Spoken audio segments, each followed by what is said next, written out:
Hello friends, आज हम बात करेंगे हार्ट ट्रांसप्लांटेशन के बारे में। हार्ट ट्रांसप्लांटेशन यानी पूरा हार्ट ही बदल देना। यदि किसी व्यक्ति को कोई हार्ट रिलेटेड प्रॉब्लम है और सीरियस प्रॉब्लम है जो कि मैनेज नहीं हो पा रहा है, तो उसमें हार्ट को ट्रांसप्लांट या चेंज कर दिया जाता है। आज हम बात करेंगे इसके प्रोज एंड कॉन्स के बारे में कि ट्रांसप्लांटेशन होता क्या है, होता कैसे है, किसको उसके लिए सिलेक्ट किया जाता है और क्यों ये हर पेशेंट में नहीं किया जाता। एज फर्स्ट लाइन थेरेपी अगर किसी पेशेंट का हार्ट अगर थोड़ा भी वीक हो जाए तो हम ट्रांसप्लांट ही क्यों नहीं कर देते उसकी जान बचाने के लिए। और क्या ये लिवर और किडनी ट्रांसप्लांटेशन जैसे कॉमनली किया जाता है, हार्ट ट्रांसप्लांटेशन इतना कॉमनली क्यों नहीं किया जाता, आज हम इस बारे में बात करेंगे। टॉपिक पर जाने से पहले जो लोग हमारे चैनल पर नए हैं उन्हें रिक्वेस्ट करूँगा कि वीडियोस को लाइक और शेयर करें और चैनल को सब्सक्राइब करें। सबसे पहले कार्डियक ट्रांसप्लांटेशन के बारे में बात करेंगे कि इसमें पेशेंट कैसे सिलेक्ट करते हैं। देखिए, हार्ट ट्रांसप्लांटेशन जो है वो छोटा इशू नहीं है, बहुत बड़ा इशू है। तो ट्रांसप्लांटेशन कोई माइनर सर्जरी नहीं है। आपको उसमें उन्हीं पेशेंट्स को सिलेक्ट करना पड़ेगा जो बिल्कुल एंड स्टेज हार्ट डिजीज में है, जिनका हार्ट बिल्कुल फेल हो चुका है, last stage of heart failure में, जिनको अगर हार्ट नहीं बदला जाएगा तो मृत्यु होना ऑलमोस्ट तय है, कुछ ही दिन उनके सर्वाइवल के लिए बचे। वैसे लोग को सिलेक्ट करना पड़ेगा। अर्ली स्टेजेस में इसको सिलेक्ट नहीं कर सकते क्योंकि एक तो बहुत ज़्यादा कम्बरसम और कॉस्टली प्रोसीजर है, बहुत ज़्यादा रिस्क इन्वॉल्व है और ट्रांसप्लांटेड हार्ट भी बहुत लंबा टाइम चलता है, ऐसा नहीं है।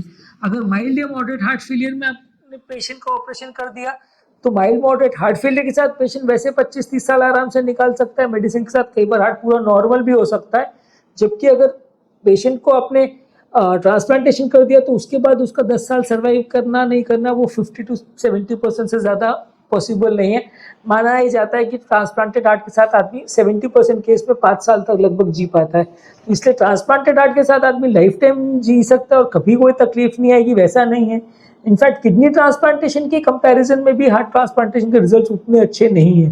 किडनी ट्रांसप्लांटेशन बहुत कॉमनली आपने लोगों को करते देखा होगा और लोग उसके बाद 20-25 साल भी आराम से निकाल देते। हालांकि बिल्कुल नॉर्मल लाइफ उनकी हो जाती है, वैसा नहीं है, लेकिन ज़्यादातर 20-25 साल किडनी ट्रांसप्लांटेशन के बाद निकाल देते हैं। हार्ट का वैसा नहीं है। ट्रांसप्लांटेड हार्ट के साथ अपनी अलग तरह की समस्याएं रहती हैं, इसलिए वो बहुत ज़्यादा चलता है, वैसा नहीं है। और बहुत ज़्यादा अच्छी लाइफ हो जाती है, पेशेंट की परफेक्टली नॉर्मल हो जाती है, वैसा नहीं है। इसके लिए ट्रांसप्लांटेड हार्ट हर एक पेशेंट को करना गलत है। Early stages of heart failure में तो बिल्कुल ही करना गलत है। लास्ट स्टेज में जब डिजीज आ जाती है तब करना चाहिए। जब पेशेंट का एक्सपेक्टेड सर्वाइवल बहुत ज़्यादा नहीं हो तब करना चाहिए। लेकिन एक चीज़ ज़रूरी है कि इसमें ओवरऑल एज या ओवरऑल हेल्थ पेशेंट की कंडीशन अच्छी होनी चाहिए। क्योंकि अगर कोई पेशेंट 80-90 साल का है, उसका हार्ट फेलियर हो गया, तो आप उसको सर्जरी कर भी दोगे तो आपको बहुत ज़्यादा फायदा नहीं होगा। पेशेंट बहुत ज़्यादा वैसे भी सर्वाइव नहीं कर पाएगा क्योंकि उसको कोई दूसरी बीमारी हो जाएगी तब तक। और ओवरऑल हेल्थ अच्छी होनी चाहिए। और कोई पेशेंट को मान लीजिए मल्टी ऑर्गन फेलियर हो चुका है, लिवर किडनी ब्रेन सब फेल हो चुका है, या पेशेंट अनकॉन्शियस हो गया, कोमा में चला गया, वैसे किसी का आप ट्रांसप्लांट करोगे तो कोई मतलब नहीं है क्योंकि ट्रांसप्लांटेशन के बाद भी उसका एक्सपेक्टेड सर्वाइवल ज़्यादा नहीं है, दूसरे ऑर्गन फेलियर की वजह से उसकी डेथ हो जाएगी। तो ट्रांसप्लांटेशन जो है उसके लिए अप्रोप्रिएट पेशेंट को सिलेक्ट करके जिसमें ओवरऑल हार्ट के अलावा कोई और प्रॉब्लम नहीं हो और हार्ट की प्रॉब्लम भी इतनी ज़्यादा सीवियर हो कि पेशेंट उसके बिना ज़्यादा नहीं जी पाएगा, ये श्योर है, तो ही ट्रांसप्लांटेशन लेना चाहिए, नहीं तो नहीं लेना चाहिए। और इसके अलावा साइकोलॉजिकल फैक्टर्स भी होते हैं कि पेशेंट की ओवरऑल मेंटल हेल्थ भी अच्छी होनी चाहिए। दवा वगैरह लेता रहेगा और सारी चीज़ों को प्रॉपर्टी मैनेज और मेंटेन करेगा तो ही करना चाहिए। अब मान लीजिए कोई ड्रग एडिक्ट है या मान लीजिए किसी को साइकोलॉजिकल प्रॉब्लम्स है जो कुछ ही दिनों में ट्रांसप्लांट की सब दवाइयाँ बंद कर देगा तो उसका रिजेक्शन होने का चांस बहुत ज़्यादा हो जाएगा, मृत्यु होने का चांस वेस्ट हो जाएगा, ज़्यादा हो जाएगा। तो वैसे केस में आपको वैसे लोग को आप नहीं सिलेक्ट कर सकते, वैसे लोग को आप ट्रांसप्लांट लिस्ट से हटा देते हो क्योंकि मेंटल प्रॉब्लम्स भी एक इम्पॉर्टेंट कॉन्ट्रा इंडिकेशन है। तो आपको ऐसा पेशेंट चाहिए जो अदरवाइज पूरी तरह फिट हो, जिसको ना बहुत ज़्यादा मेंटल प्रॉब्लम हो, ना बहुत ज़्यादा दूसरी कोई सिस्टम्स की प्रॉब्लम हो और ना उसकी बहुत ज़्यादा उम्र हो। वैसे लोग को सिलेक्ट कर सकते हैं क्योंकि आपको ये चीज़ मान के चलना पड़ेगा कि जो डोनर हार्ट से वो बहुत स्केयर सप्लाई है, बहुत कम लोगों का हार्ट अवेलेबल होता है ट्रांसप्लांटेशन के लिए। आप किसी जिंदा आदमी का हार्ट तो किसी को लगा नहीं दोगे। जो व्यक्ति तुरंत में मृत्यु हुई हो, कोई कैडेवर है या जो किसी का एक्सीडेंट वगैरह हो गया या कोई ब्रेन डेड वाला व्यक्ति जिसका हार्ट किसी ने डोनेट कर दिया, तो वैसा हार्ट को ही आप यूज कर सकते हो। तो वैसे लोग जिसमें जो पेशेंट है उससे बिल्कुल मैच हो जाए और परफेक्टली सेम चीज़ें सब चीज़ें काम चल जाए, ट्रांसप्लांट अच्छे से हो जाए, वैसे कैंडिडेट्स बहुत कम मिलते हैं। तो इसलिए डोनर्स की सप्लाई इतनी कम है, इसकी वजह से ये जो ट्रांसप्लांटेशन का प्रोसेस है उसमें बहुत ज़्यादा सिलेक्शन होता है। हर व्यक्ति जो उसको हार्ट का पंपिंग वीक है वो जाकर ट्रांसप्लांट करा लेगा, तो वैसा पॉसिबल नहीं है, क्योंकि वहाँ पे बहुत ज़्यादा वेटिंग लिस्ट है, वेटिंग लिस्ट में बहुत सारे लोग हैं और उतने डोनर हार्ट अवेलेबल नहीं। तो उनमें से जो सबसे बेस्ट कैंडिडेट होगा कि जिसको हार्ट ट्रांसप्लांट करने से उसकी लाइफ अच्छी हो जाएगी और बिल्कुल नॉर्मल जैसी हो जाएगी, जिसमें और कोई रिस्क फैक्टर्स नहीं है, वो सबसे डिजर्विंग कैंडिडेट माना जाएगा, तो उसी को हार्ट मिलेगा। क्योंकि यहाँ पे सप्लाई बहुत कम है। अगर एक चीज़ है और हज़ारों लोग लेने वाले, तो उसमें से जो बेस्ट पर्सन होगा उसको आप दिया दोगे। आप किसी ऐसे व्यक्ति में वो हार्ट दे दोगे भाई कि जो ऑलरेडी 70-80 साल का है, कि जो वैसे भी 2-4 महीने 6 महीने में जिसकी डेथ होने वाली है, तो वैसे व्यक्ति में वो ट्रांसप्लांटेड हार्ट वेस्ट हो जाएगा और वो ट्रांसप्लांटेड हार्ट नहीं मिला, इसकी वजह से जो वेटिंग लिस्ट में है वो 500-1000 लोग मर जाएंगे। तो इसलिए जिसको बेस्ट बचा सकते हो आप, उसको आप दोगे। ऑब्वियसली ऐसा तो नहीं है कि एक व्यक्ति को हार्ट देने से बाकी लोग अच्छे हो जाएंगे, पर लेकिन अगर 100 लोगों में आपको सिलेक्ट करना है कि ये, जैसे कोई एग्जाम की सीट का होता है कि सीट अगर 10 है और कैंडिडेट 1000 है, तो वो सबसे बेस्ट डिजर्विंग कैंडिडेट को दी जाती है जो उस सीट से सबसे अच्छा फायदा ले सके और सोसाइटी को भी बेनिफिट कर सके, अच्छे कैंडिडेट्स हो। अब अगर आप वो 10 सीट ऐसे लोग को दे दोगे जिनको कोई नॉलेज नहीं है, या जिनको किसी सोर्स की वजह से आए, या कुछ और उसमें ऊपर नीचे का चल रहा है मामला, तो वैसे लोगों में वो सीट को अगर आप देते हो तो वेस्ट होता है। तो आपको सिलेक्ट करना पड़ता है कि कौन सबसे बेस्ट कैंडिडेट है, उसी को वो दिया जाएगा। तो ये एक तरह से आप मान लीजिए कि इसमें भी हार्ट के कैंडिडेट जो है ट्रांसप्लांटेशन के लिए, उसमें भी जो सबसे बेस्ट कैंडिडेट माना जाएगा, जिसको लॉन्ग टर्म सबसे फायदा होने की उम्मीद है, उसको ही ट्रांसप्लांटेड हार्ट दिया जाता है। एटलीस्ट उसको ऊपर रखा जाता है लिस्ट में, उसको मिल ही जाएगा ऐसा जरूरी नहीं है, पर उसको लिस्ट में ऊपर रखा जाता है। अब प्रोसेस कैसे होता है? सबसे पहले जो पेशेंट जिसको ट्रांसप्लांट करना है उसको बुलाया जाता है, इवैल्यूएट किया जाता है कि उसको कोई और बीमारी तो नहीं है, उसके क्या जेनेटिक फैक्टर्स है, क्या रिस्क फैक्टर्स है, ट्रांसप्लांटेशन के पहले और बाद में सब चीज़ें वो टॉलरेट करेगा कि नहीं, ज़रूरत है कि नहीं पेशेंट को, ये सारी चीज़ों को रखा जाता है, इवैल्यूएट किया जाता है। वो ट्रांसप्लांटेशन से पहले का प्रोटोकॉल है। उसके बाद पेशेंट को वेटिंग लिस्ट में रख दिया जाता है कि वेटिंग लिस्ट में जब तक कोई डोनर अवेलेबल होता नहीं है तब तक उसको वेट करवाया जाता है। जैसे ही कोई डोनर अवेलेबल होता है, आपको पता है कि देखिए डोनेटेड हार्ट 4 घंटे के अंदर खराब हो जाता है। जैसे कोई डोनर अवेलेबल होता है, पेशेंट को तुरंत बुलाया जाता है, भले एयरलिफ्ट किया जाए, तुरंत वहाँ बुलाया जाता है और वो 2-4 घंटे के अंदर ही ट्रांसप्लांटेड हार्ट उसको लगाना होता है। तो वेटिंग में रखा जाता है, और जैसी वेटिंग क्लियर होती है या कोई डोनर अवेलेबल होता है, तो वो ट्रांसप्लांट की सर्जरी के लिए जो कैंडिडेट है उसको तुरंत बुलाया जाता है और डोनर का हार्ट उसको तुरंत लगाया जाता है।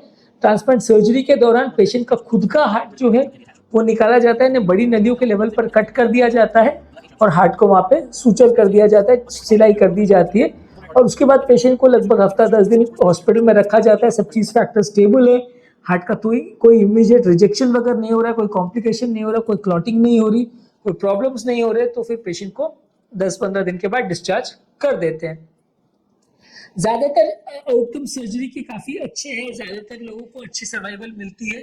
लगभग 5 इयर्स में 70-75% लोग का एक्सपेक्टेड सर्वाइवल माना जाता है, अगर सारे फैक्टर्स और पैरामीटर्स ठीक हैं इस पे। लेकिन हाँ, बहुत सारे फैक्टर्स है, जैसे पेशेंट का एज है, पेशेंट की कोई और कंडीशन है, दवा वगैरह ले रहा है, ये अपना केयर कर रहा है, लाइफस्टाइल केयर कर रहा है, ये सारी चीजें भी डिसाइड करती हैं कि ओवरऑल लॉन्ग टर्म पेशेंट का सर्वाइवल कैसा होगा। हाँ, जो हार्ट ले रहे हैं उस पर भी डिपेंड करेगा, और ओवरऑल पेशेंट की कंडीशन है उसके रिस्क फैक्टर्स पर भी डिपेंड करेगा। कई बार क्या होता है कि जिसका हार्ट लिया वो हार्ट ही ऑलरेडी अगर वीक हो या कुछ कॉम्प्रोमाइज हो, तो वैसे केसेस में ट्रांसप्लांटेशन बहुत लंबा नहीं चलता। इसलिए हमेशा डोनर वाले हार्ट को भी प्रॉपर्ली स्क्रीन किया जाता है कि वो प्रॉपर्ली काम कर रहा है कि नहीं, उसमें कोई ब्लॉकेज वगैरह तो नहीं है, उसमें कोई डिजीज वगैरह तो नहीं है, तो ही उसको सिलेक्ट करके उसको पेशेंट की बॉडी में लगाया जाता है। नहीं तो अगर वही हार्ट अगर आपने लिया जो डिजीज है, तो वो पेशेंट की बॉडी में भी पूरा करना वेस्ट हो जाएगा और कुछ साल के बाद वो हार्ट खराब हो जाएगा। यानी कि जो पेशेंट हार्ट की बीमारियों से मरा हो उसको आप हार्ट उसका लेके दूसरे को नहीं लगा सकते। जो पेशेंट बिल्कुल हार्ट के पॉइंट ऑफ व्यू हेल्दी है, कोई ब्रेन की बीमारी से या कोई और एक्सीडेंट से या कोई और चीज से मरा है, जिसमें हार्ट पूरी तरह हेल्दी है, कोई इन्फेक्शन नहीं है, कोई ट्रॉमा या एक्सीडेंट में हार्ट को कोई डैमेज नहीं हुआ, तब आप उसका हार्ट लेके लगा सकते हो। ज्यादातर ये कैंडिडेट्स जो है वो इस तरह के ब्रेन डेड वगैरह पेशेंट्स को बनाया जाता है जो कोई कारण से कोमा वगैरह में चले गए और उनकी फैमिली एग्री कर जाए कि उसका हार्ट को डोनेट कर दिया जाए, तो आप उसका हार्ट निकाल के किसी दूसरे को लगा सकते हैं। अब इसमें कॉम्प्लिकेशन क्या होते हैं? बेसिकली ट्रांसप्लांटेड हार्ट में सबसे बड़ा प्रॉब्लम होता है क्योंकि बॉडी में फॉरेन बॉडी जैसा है, बॉडी कई बार उसको एक्सेप्ट करे नहीं करे तो एंटीबॉडीज की वजह से उसमें रिजेक्शन हो सकता है जिसमें वो हार्ट खराब हो जाए। इसके अलावा हार्ट में क्योंकि रिजेक्शन को कम करने के लिए स्टेरॉइड्स या इस तरह के मेडिसिन देनी पड़ती है जो बॉडी की इम्यूनिटी को कम करती है, क्योंकि ये जो फॉरेन बॉडी को डैमेज करने वाले जो तत्व होते हैं वो एंटीबॉडीज ही होते हैं, तो इम्यूनिटी को कम करना पड़ता है ताकि रिजेक्शन ना हो। अब इम्यूनिटी को कम आप करोगे, मेडिसिन दोगे तो वो इम्यूनिटी, इन्फेक्शन से लड़ने की इम्यूनिटी भी कम हो जाएगी जिसकी वजह से इन्फेक्शन का रिस्क भी बढ़ जाएगा। इसके अलावा कुछ कार्डियोवैस्कुलर प्रॉब्लम्स भी हो सकते हैं कि ट्रांसप्लांटेड हार्ट में री ब्लॉकेज का या नलियों के ब्लॉकेज इस वजह का चांस भी ज़्यादा होता है, रिदम प्रॉब्लम्स का चांस भी ज़्यादा होता है, ब्लड प्रेशर रिलेटेड प्रॉब्लम्स का चांस भी ज़्यादा होता है, ग्राफ्ट बराबर काम ना करे वैसे चांसेस भी ज़्यादा रहते हैं। तो इसलिए पेशेंट को रेगुलर मॉनिटरिंग में रखना पड़ता है, रेगुलर मेडिसिन लेते रहना पड़ता है। और ट्रांसप्लांटेशन के बाद जो मेडिसिन चलती है लंबे समय तक वो थोड़ी सी स्ट्रॉन्ग और टॉक्सिक भी होती है, तो कई बार उसमें साइड इफेक्ट्स होने का भी रिस्क रहता है, तो वो सब चीज़ों को भी मॉनिटर करना पड़ता है। कई बार ट्रांसप्लांटेड हार्ट में क्योंकि बॉडी की इम्यूनिटी को आप सप्रेस करते हो तो ये इम्यूनिटी कई बार अलग अलग तरह के कैंसर से भी बॉडी को बचाती है, तो अगर आप किसी की इम्यूनिटी को सप्रेस करोगे तो पेशेंट को कैंसर्स होने का चांस या अलग अलग तरह के हार्ट में कैंसर या बॉडी में कैंसर्स होने का चांस भी बढ़ जाता है। कुछ लोगों को ट्रांसप्लांटेशन के बाद ब्रेन रिलेटेड प्रॉब्लम्स या साइकोलॉजिकल इश्यूज भी डेवलप हो जाते हैं। ट्रांसप्लांटेशन के बाद बड़ा सर्जरी होता है, ट्रांसप्लांटेड हार्ट के साथ जीना, सर्वाइव करना, अपनी लाइफस्टाइल को चेंज करना, ये सब भी बड़ा इशू होता है, तो कुछ लोग डिप्रेशन वगैरह में भी चले जाते हैं, उसको भी मैनेज करना बड़ा मुश्किल होता है। और सब कुछ करने के बाद भी लंबे समय में कई बार ग्राफ्ट फेल हो जाता है और ऑर्गन को या तो बॉडी रिजेक्ट कर देती है तुरंत ही, तो उसके खिलाफ एंटीबॉडीज बन जाते हैं और ग्राफ्ट खराब हो जाता है, या लंबे समय में भी कई बार ब्लॉकेजेस वगैरह के होने की वजह से या हार्ट फेलियर की वजह से हार्ट लंबे समय में खराब हो जाता है और पेशेंट को दोबारा ट्रांसप्लांटेशन की जरूरत कभी कभी पड़ने लगती है। अब इसमें फ्यूचर पर्सपेक्टिव्स क्या है? बेसिकली इसमें सबसे बड़ा प्रॉब्लम ये है कि ऑर्गन शॉर्टेज बहुत ज्यादा है, ट्रांसप्लांट वेटिंग लिस्ट में बहुत सारे लोग हैं, तो अभी सबसे बड़ा प्रॉब्लम ये है कि इतने ऑर्गन डोनेशंस के लिए इतने लोग लाए कहाँ से? अगर हर आदमी अपने ऑर्गन को डोनेट करे, जैसे कई फॉरेन कंट्रीज में लोग काफ़ी करने लग गए, इंडिया में भी काफ़ी लोग करने लग गए, लोग अपने बॉडी ऑर्गन को डोनेट करने का प्लेज करने लगे। लोग अपने आप में क्या है, थोड़ा कल्चरल फैक्टर्स की वजह से भी काफ़ी लोग मना करते हैं कि लोगों को ऐसा लगता है कि अगले जन्म में क्या होगा, मरने के बाद क्या होगा, हम दूसरे उसमें जन्म लेंगे तो ऐसा तो नहीं कि हार्ट का प्रॉब्लम हो जाएगा, तो लोग डरते हैं, एक हेजिटेशन है जिसकी वजह से लोग सारे अपने हार्ट या बॉडी ऑर्गन्स को डोनेट नहीं करते। तो अगर डोनेशन ऑर्गन्स का बढ़ेगा तो ये वेटिंग लिस्ट थोड़ी सी कम होगी और जो पेशेंट्स अप्रोप्रिएट हैं वो अगर सब चीज़ों को अगर एग्री करते हैं कि दूसरे को डोनेट करने के, उसके वो या उसके फैमिली मेंबर्स अगर एग्री करते हैं तो इस तरह की जो सोशल स्टिग्मा इसके खिलाफ है वो काफ़ी हद तक कम हो जाएगा और लोगों को ट्रांसप्लांटेशन इजीली मिलने लगेगा। प्लस ऑर्गन डोनेशन और रिसिपिएंट सब चीज़ों को अवेलेबल कराने के लिए सारी फैसिलिटी सब जगह अवेलेबल नहीं है, क्योंकि मान लीजिए अगर किसी जगह पे कोई रिमोट एरिया में कोई पेशेंट ऐसा है जो किसी को डोनेट कर सकता है हार्ट, लेकिन वहाँ पे उसको हार्ट को निकाल के उसको ट्रांसपोर्ट करके दूसरी जगह पे लेके पहुंचो, उतना फैसिलिटीज भी तो होनी चाहिए। गांव में अगर किसी की डेथ हो रही है तो वहां से अगर आपको सिटी में पहुंचना है या कंट्री के दूसरे पार्ट में पहुंचना है, वो भी 4 घंटे के अंदर पहुंचना है, तो वो ऑलमोस्ट इम्पॉसिबल है, क्योंकि वहां से नजदीकी एयरपोर्ट भी पहुंचना मुश्किल है। और नजदीकी एयरपोर्ट में भी आप रेगुलर फ्लाइट का वेट नहीं कर सकते, आपको स्पेशल हेलीकॉप्टर या उससे एयरलिफ्ट करना पड़ेगा, तभी वो जो ऑर्गन है वो 4 घंटे के अंदर ऑपरेशन थिएटर तक पहुंच पाएगा। ये सब होने के बाद भी कई बार बहुत मुश्किल होता है, क्योंकि सिटीज में कई बार ट्रैफिक का प्रॉब्लम होता है। तो काफी बार आपने देखा होगा कि ग्रीन कॉरिडोर क्रिएट करते हैं, मतलब एक सिटी के एक एंड से दूसरे एंड तक जो एम्बुलेंस है उसको कोई ट्रैफिक नहीं मिलेगा, पूरा कंप्लीट ग्रीन कॉरिडोर क्रिएट किया जाता है सिटी में। काफी बार ऐसा गुजरात में तो सूरत में, अहमदाबाद में 2-3 बार हमने होते देखा है कि ग्रीन कॉरिडोर क्रिएट किया जाता है जिसमें एक सिटी के एंड से दूसरे एंड एयरपोर्ट तक एम्बुलेंस को कोई ट्रैफिक नहीं मिलेगा, तुरंत वो 100-150 जितनी भी स्पीड में चलाए गाड़ी वो तुरंत लेके वो पहुंच सकता है। तो ये चीज़ें करनी पड़ती है तब जाके वो ट्रांसप्लांटेड हार्ट अपने रेसिपिएंट तक पहुंच पाता है। इसमें कहीं पर भी किसी भी स्टेज में लापरवाही और 1 घंटा भी डिले हो गया तो फिर पॉसिबल ही नहीं है कि आप ये सब कर पाओ, क्योंकि वो बॉक्स जिसमें आप लेके जाते हो वो बहुत कम देर तक हार्ट उसमें रहता है। हाँ, हालांकि ये तरह की टेक्नोलॉजीज और काम कर रही है, इस तरह की कल्चर मीडिया वगैरह और लोग डेवलप कर रहे हैं कि वो डोनर हार्ट कुछ और घंटे टिक पाए, मतलब 4 घंटे के अंदर जो खराब हो जाता है वो 6-7 घंटे 8 घंटे तक भी चल पाए, तो लोगों को थोड़ा और टाइम मिल जाएगा और ज्यादा लोग को हार्ट मिल पाएगा, खराब होने से पहले वो ज्यादातर लोग को पहुंच पाएगा। इसके अलावा लॉन्ग टर्म आउटकम्स इंप्रूव करने के लिए लोगों को प्रॉपर एजुकेशन होना जरूरी है, लोग अपनी लाइफस्टाइल और सब चीज़ों को प्रॉपरली फॉलो करें, सब चीज़ों को प्रॉपरली समझे, तभी उनको हार्ट दिया जा सकता है। ये सारी चीज़ों को भी लोगों को समझना जरूरी है कि वो अपनी दवाइयाँ प्रॉपर ले और सब चीज़ों को इम्प्रूव करे, अपनी लाइफस्टाइल अच्छे से रखे, तो ही वो ट्रांसप्लांटेशन के लिए उपयोगी कैंडिडेट माने जा सकते हैं। नहीं तो अगर किसी ऐसे व्यक्ति को ट्रांसप्लांटेड हार्ट मिल गया जिसको उसकी कीमत ही नहीं है और वो वेस्ट कर रहा है चीज़ों को और अपनी लाइफ को खराब कर रहा है, तो वैसे व्यक्ति में तो किसी को ट्रांसप्लांट करवाना वेस्ट ही कहलाएगा। इसके अलावा कुछ सर्कुलेटरी डिवाइसेस वगैरह भी बनाई जा रही है जो रेसिपिएंट को बचा सके, क्योंकि कई बार क्या होता है कि जो व्यक्ति जिसको हार्ट ट्रांसप्लांटेशन लगना है उसकी हालत इतनी बुरी होती है कि वो वेटिंग पीरियड में वेट करते करते ही मर जाता है, क्योंकि डोनर हार्ट आता नहीं है, सालों तक वेटिंग रहती है।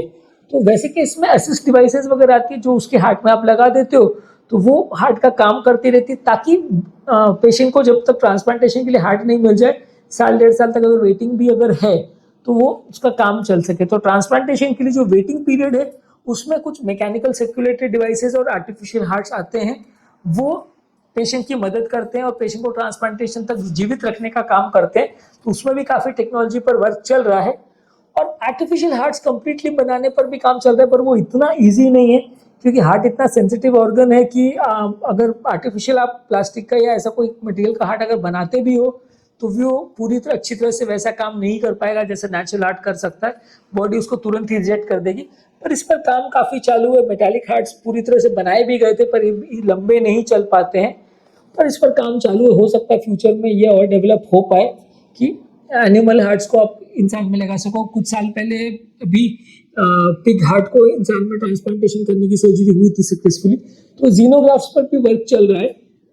हो सकता है फ्यूचर में ये और नई टेक्नोलॉजीज डेवलप हो और फ्यूचर में ये फील्ड और आगे बढ़ जाए, ताकि और ज़्यादा लोग जिनको ट्रांसप्लांटेशन की ज़रूरत है उन्हें इसका फ़ायदा मिल सके। तो आज के टॉपिक में हमने कार्डियक ट्रांसप्लांटेशन के बारे में बात की और किस लोग को ये मिल सकता है, क्या इसमें प्लसेस माइनसेस और क्या इसमें प्रैक्टिकल इश्यूज है, इस बारे में बात की।